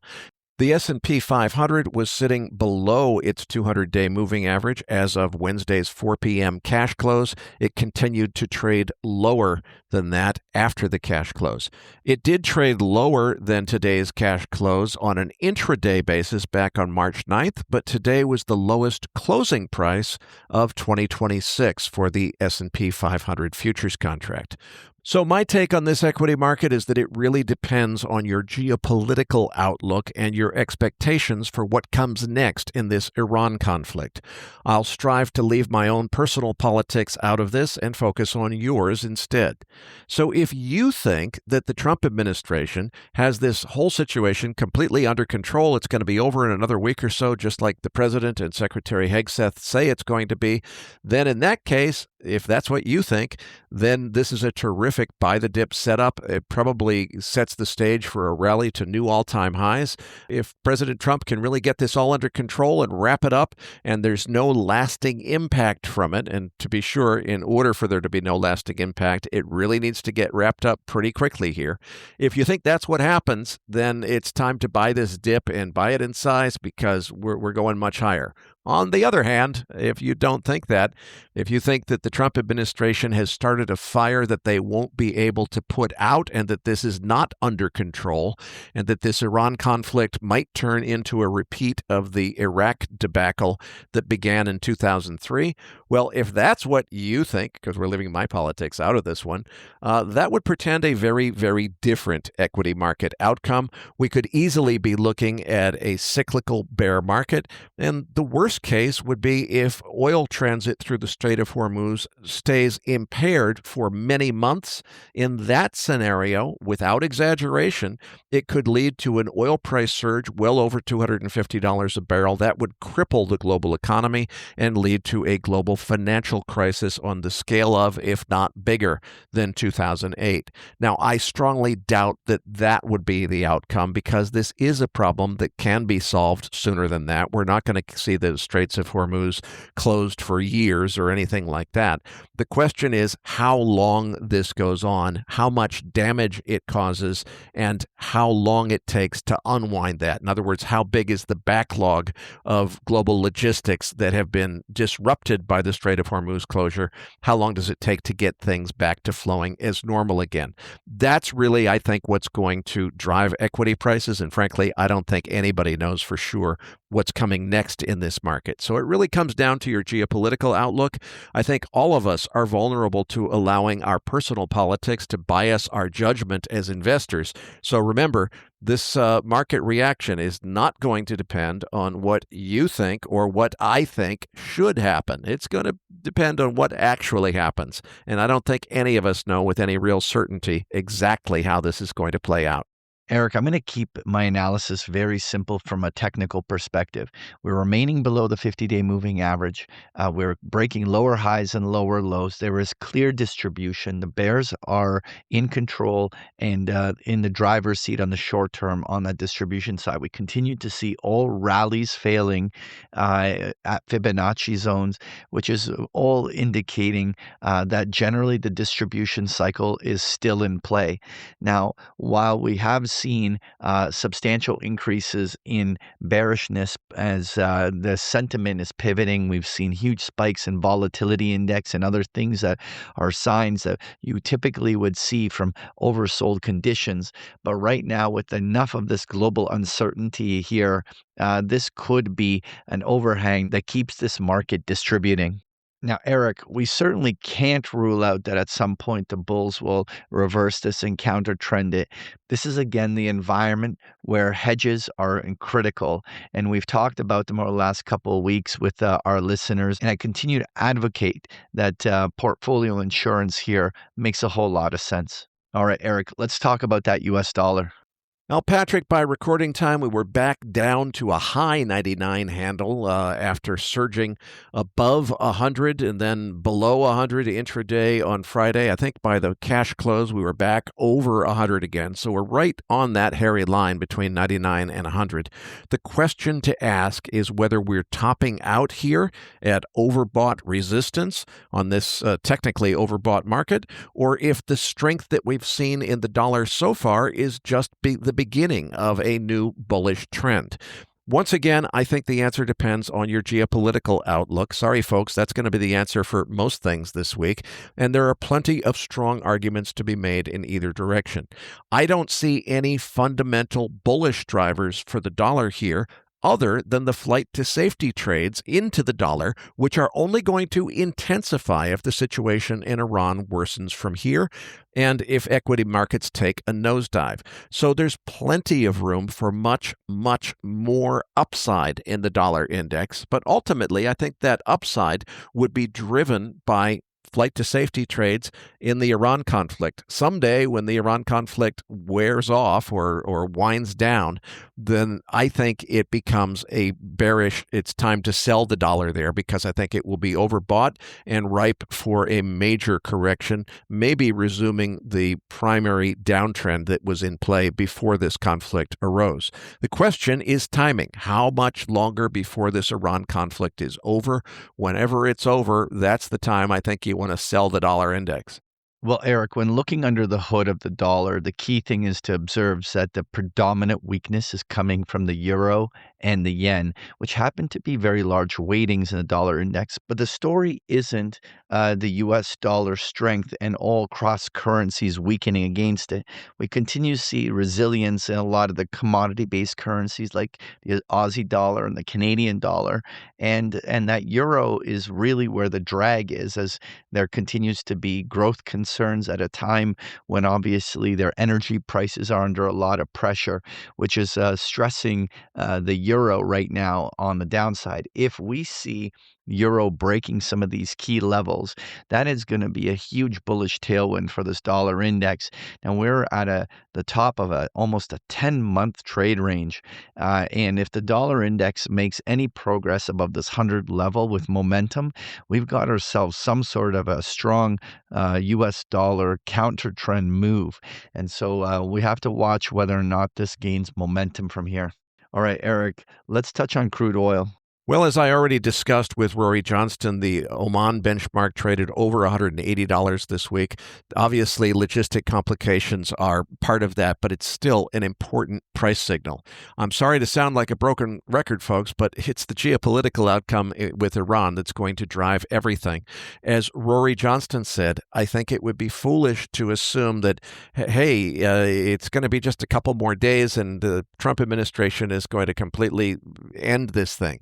Even if it ends this week, we still have probably a couple of months at minimum just to clear the system out and get things back to flowing as usual. And the longer that the conflict wears on, the more that effect is compounded and the more of a mess we're going to have to unwind. So the longer this continues, the more it's going to affect oil prices and cause a continued increase in oil prices and the inflation signal that drives. And eventually it becomes a self-reinforcing vicious cycle of increasing inflation, driving even more extraction cost, price increases, higher oil prices, and so forth. Hopefully, we don't get to that point where that self-reinforcing cycle kicks in.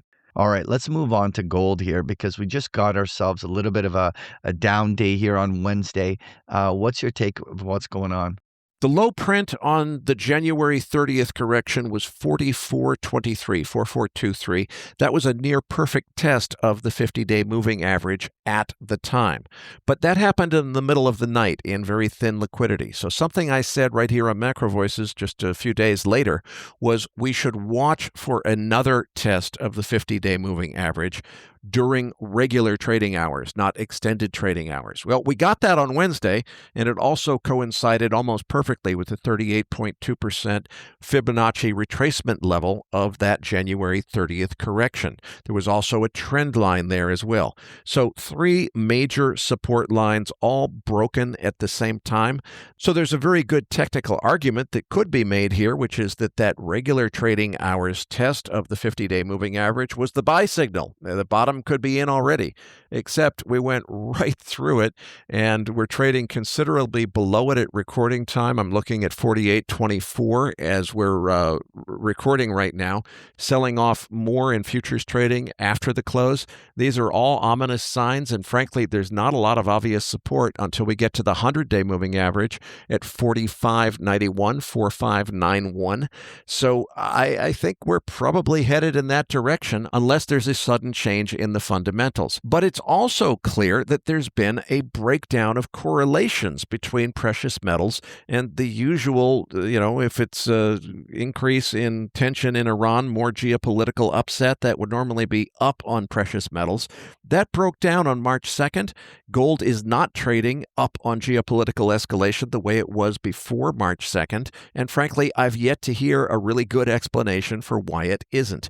So I don't pretend to know what comes next, but it sure looks to me like we might be headed towards a 45 handle, if not lower. That's the next obvious support level below the current market. So either we get a bounce here and the 50-day really was the trading signal that it should have been, or if we continue to see this weakness below the 50-day continue through the day on Thursday, I think we're probably headed down to 45.91, maybe 4600 on the 100-day moving average by the time we get there. Well, Eric, my view on gold has remained unchanged for the last month. After we saw that key blow off top on gold and that huge reversion, typically, if we look at the last 4 consolidations of gold, it took as much as 2 to 4 months of gold consolidating before it attempted to break to fresh new highs. At this stage, that analog is the one that we continue to see here on gold, as we saw some retesting of highs and this sideways consolidation continuing. Overall, after this consolidation finishes, there's lots of room for gold to go higher, but at this stage, I think it'll be deeper into the second quarter before we see a meaningful turn up. How low could this gold correction go? Well, the first level to watch on the support side is this 4,800 level we're trading down to right now, which is a fib zone of this retrace. If that doesn't hold, I mean, there's always the possibility we head back down toward that 4,500 level and $4,400 level below. But if that was to happen, that would probably be a compelling buy on dip to take advantage of. All right, Eric, what are your thoughts here on the fact that uranium continues to just consolidate sideways inactively? Well, Patrick, the fundamentals are uber bullish, and they're only getting better by the day as we see more and more nuclear announcements. The nuclear renaissance is on, and it's on strong. And the market for uranium and uranium miners is holding up pretty darn well, considering how bad everything else is going. We didn't see as big of a downside as I was fearing we might see on the uranium stocks on Wednesday. We're still looking at 49.05 at the close on Wednesday on the URA ETF, which is the one that's most followed. That's still well above its 200-day moving average, whereas the indexes have moved below their 200-day moving averages. But frankly, I think it's headed for its 200-day moving average, which is at 46.03.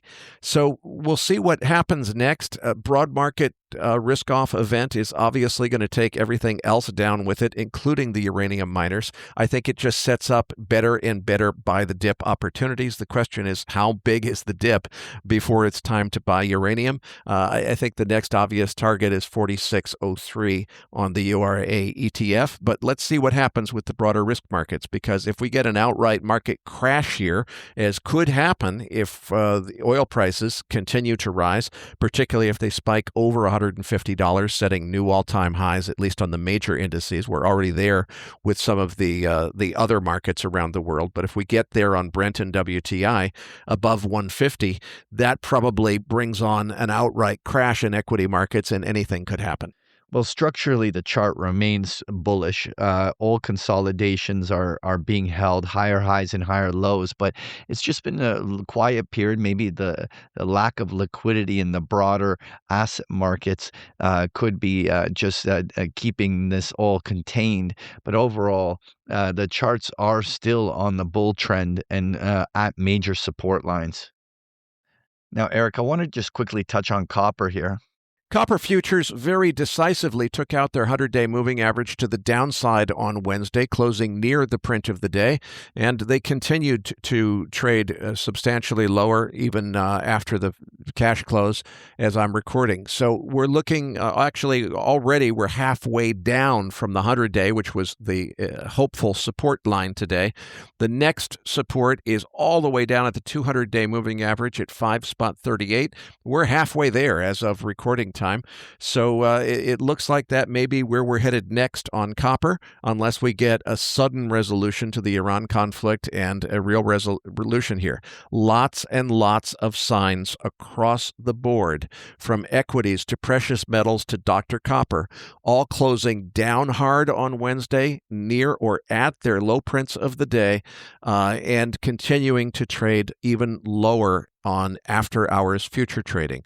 Those are all ominous signals that these markets are still headed lower. Now, of course, they can all turn on a dime on news flow. If there is a sudden resolution to the Iran conflict and the Strait of Hormuz is flowing freely and oil prices are rapidly correcting back down into the 60s, then obviously this is all going to reverse. But until they do, all of the markets, including Dr. Copper, are telling us we've got a serious problem on our hands. Now, Eric, I want to focus in on some bizarre price action that we've seen in copper when it's overlaid on gold. Now, typically, precious metals trade in correlation, and a lot of times these industrial metals tend to march to their beat of their own drum independently. But when I here show an overlay of the gold and copper charts, for some odd reason, copper almost day by day, tick by tick, has actually been correlating with gold. Now, why? I really actually don't have an explanation. I certainly don't know whether this will continue.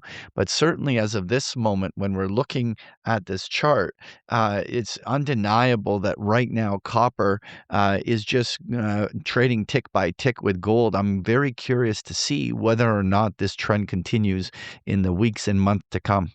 Patrick, before we wrap up this week's podcast, let's hit that 10-year Treasury note chart. What we've seen here is that it's trading right up toward the 230 level.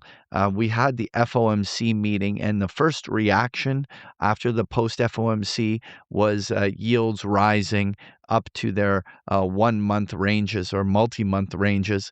It'll be very interesting to see whether this has started a new follow-through and we see yields push higher from here, or whether this was going to just a fake-out retest of the highs. Folks, if you enjoy Patrick's chart decks, you can get them every single day of the week with a free trial of Big Picture Trading. The details are on the last pages of the slide deck, or just go to bigpicturetrading.com. Patrick, tell them what they can expect to find in this week's Research Roundup. Well, in this week's Research Roundup, you're going to find the transcript for today's interview.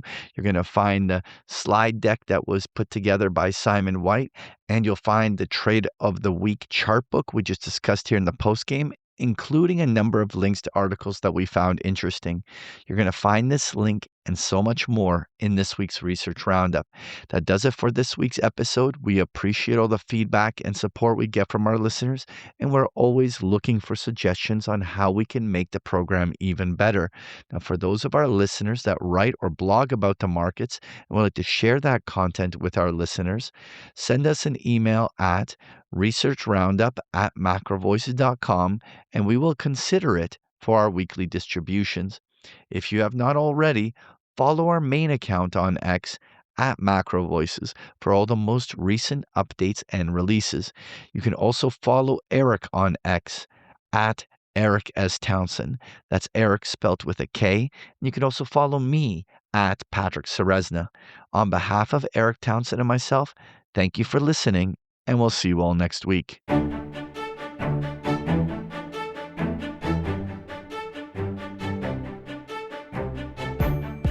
That concludes this edition of MacroVoices. Be sure to tune in each week to hear feature interviews with the brightest minds in finance and macroeconomics.